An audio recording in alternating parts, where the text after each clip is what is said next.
Hey, how's it going, everyone? My name is Derek Afasi. I'm the owner of Afasi Financial Group. Today's topic, I want to discuss with you what is pension income and go over the differences of single life pension income, joint life pension income, what are some of the problems with that, and then how you could maximize your pension income with the proper strategies by leveraging different types of product lines or different types of strategies to make sure that you're always getting that optimal result. So what is pension income? Pension income, this is also known as, or what is a pension plan, is also known as something known as a defined benefit plan. So what typically happens, I'll use the example of my grandfather. I use it in a lot of my different videos. But what happened was my grandfather was an elevator mechanic for the city of New York. And what would occur was he would go to work each and every day, and that the entity, the city of New York, would essentially take a portion of his salary and place it aside to then accumulate with thousands and millions of other individual salaries that work for the city.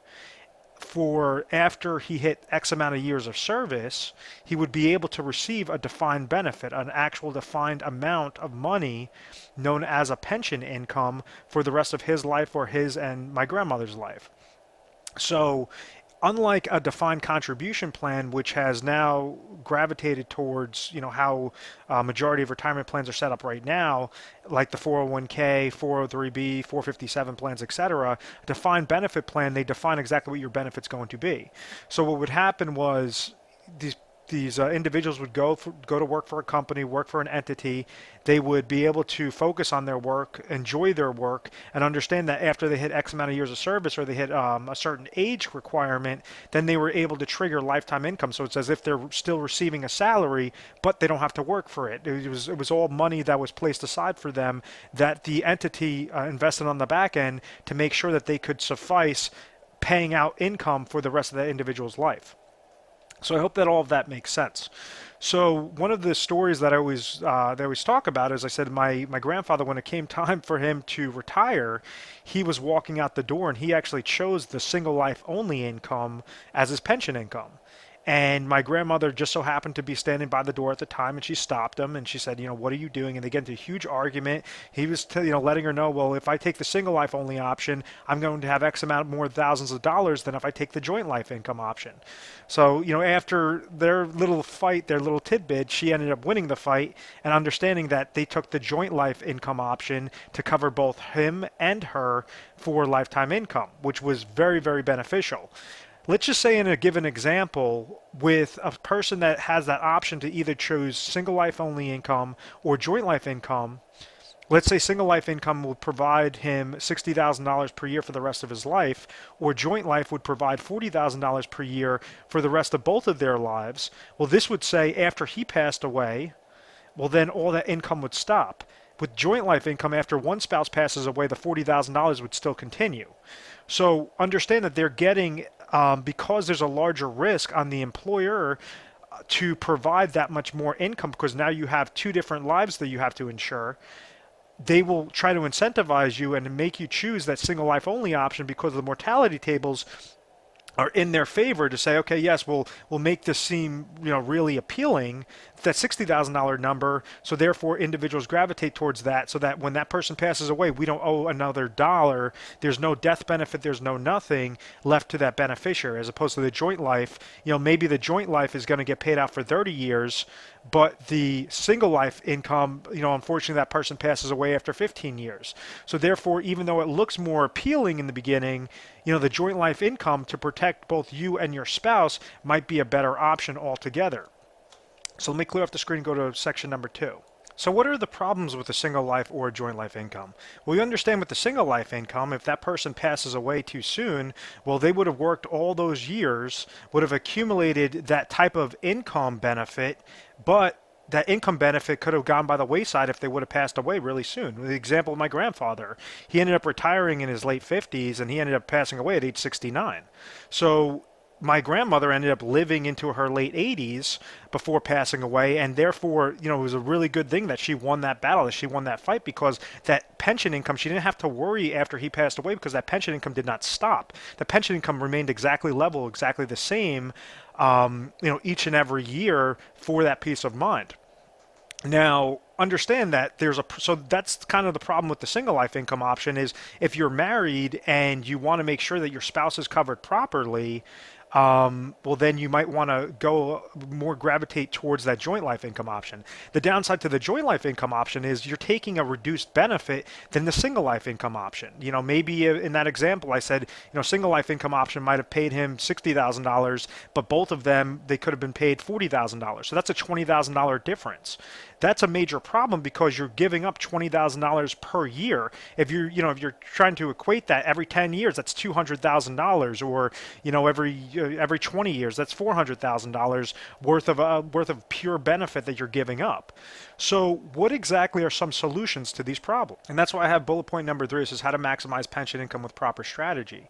Now, the very first strategy I want to talk about is known as arbitrage, where if the individual is healthy, the individual that has that pension income that could either choose that single or joint life option, in my case, in my example, my grandfather's case, if he was insurable, they could essentially take out a life insurance policy, not a cash value life insurance policy. It's something known as a GUL to reduce your insurance costs significantly. It kind of works like a permanent term life insurance policy, so it's like a term to age 121. That's the way that you have to think of it, like an umbrella over his head, a coverage over his head for until age 121 or 120, depending upon which carrier that you go with. There's different ways on how you could set that up.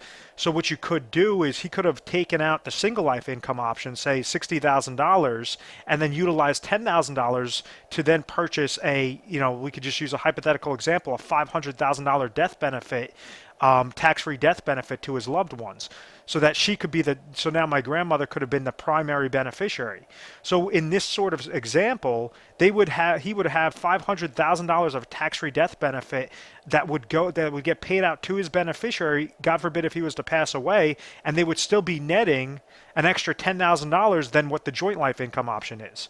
So each and every year, let's say if he was living, he passed away after the 15th year, well then she would have still been able to reap those benefits of that extra $50,000, or the $10,000 more dollars than the joint life income option. But she would also receive a tax-free death benefit of $500,000 at that time of his death. Now, let's say if she passed away before he did, well, then he could cancel his life insurance policy, and he would have stepped up income of $50,000 net to a $60,000 net, and therefore would still be living for the rest of his life. So that's just a really simple strategy. It's known as arbitrage, where you could leverage life insurance, but it only works when that person is insurable, and you could get a good enough death benefit, with that specific situation. With his situation, it might not have worked as well because he was also a smoker. So, if him being a smoker, it could have also increased his cost of insurance, and maybe not a $500,000 death benefit, but maybe a $250,000 death benefit. So there's kind of a perfect, precise pinpoint to see whether or not that makes sense. Another example, let me clear off the screen, and this is something that if you're offered a lump sum option, basically like a get out option, where the company says we could either provide you X amount of thousands of dollars per month, or we could provide you a nice lump sum amount. So it's all about kind of configuring those numbers and seeing whether or not it makes sense, where sometimes individuals could actually take the lump sum option rather than the pension income option, and they roll that over into a specifically designed annuity contract that will provide them max joint lifetime income. So rather than, let's say, the pension option, you could go with option A that says, okay, single life income option for $60,000, and you could use the arbitrage technique through life insurance. You could do option B, which would say joint life income option of $40,000, and just understand that'll be $40,000 for the rest of your life. Or let's say you have a lump sum pension option that they'll give you a get out option of, let's say, $600,000 that might be able to provide a single life income of $65,000, which you could still utilize that arbitrage technique, or whatever you do not use up would go to your beneficiary. So now you have more control over that full lump sum amount of money.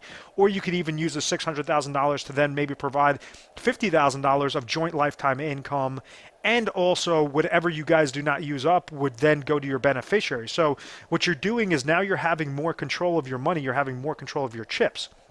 Understand that lump sum option works in some cases, and other cases it doesn't. So it's going to be a case-by-case basis, depending upon how old you are, depending upon what the amount of money is that they're going to provide you for a lump sum option, depending upon your state, depending upon how long you want to trigger income. If you want to trigger income in the next 30 days, if you want to wait a couple of years, maybe correlate that to Social Security income, whatever that case may be, it has to be precise, and it has to make sure that you're setting it up for the best possible leverage so that you could maximize your pension pension income or your different income options at the end of the day.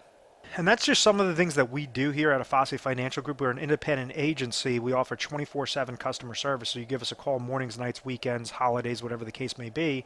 And you can say, hey, listen, I have a pension income coming to me, or I'm trying to figure out my pension options, which would be the best, plan of attack. And you would deal with the specialist, and the specialist will help educate you and, go through and call over the company with you and really figure out what you have. Kind of, is there something that could be better out there, or should you just stay the course? Should you take single life income option through an arbitrage strategy? Should you do joint life income option without the arbitrage strategy?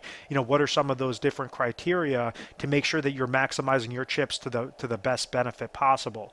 We utilize a certain process known as a Retire Sharp planning system that allows us to go through over 1,200 different product strategies, concepts before we give our top 3 recommendations on what might be the best route for you.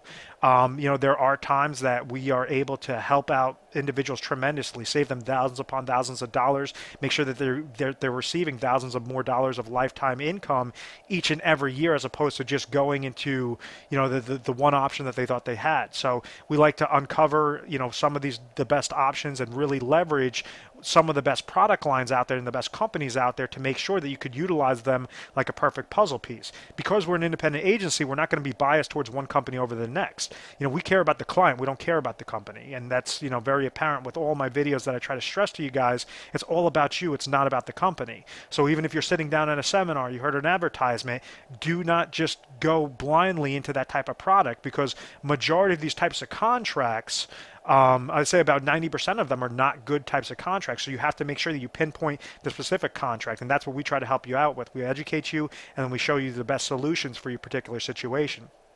We are A+ rated on the Better Business Bureau. We've always had very good reviews. We've never had any complaints, and it's because of this methodical process. I want to thank you very much for watching this video. Please feel free to subscribe to our YouTube channel, Retire Sharp, so you can have